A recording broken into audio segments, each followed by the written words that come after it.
Why is it so hard to figure out? Well, there are two things here. One, no one's really looked at it. I think there's a misconception out there that we know a lot about what happened.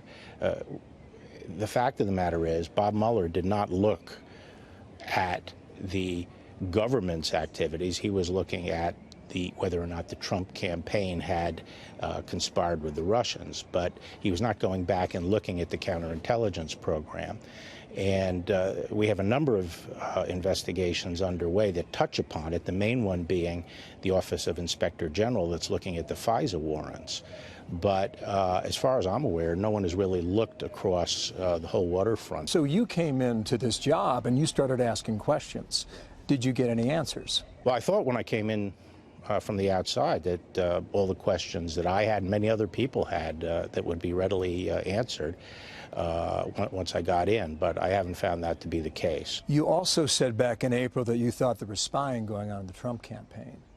When do you think that started? Well, I'm not going to speculate about when it started. We're going to find out when it started. It's been said that it was July of 2016. Does that sound right to you? Again, I don't want to speculate. What I will say is that I've been trying to get answers to questions, and I found that a lot of the answers have been inadequate. And I've also found that some of the explanations I've gotten don't hang together. So in a sense, I have more questions today than I did when I first started. Some of what things don't hang together? Some of the explanations of what occurred. Why does that matter? Well, because I think people have to find out what the government was doing during that period. If we're worried about foreign influence, for the very same reason we should be worried about whether government officials abused their power and put their thumb on the scale.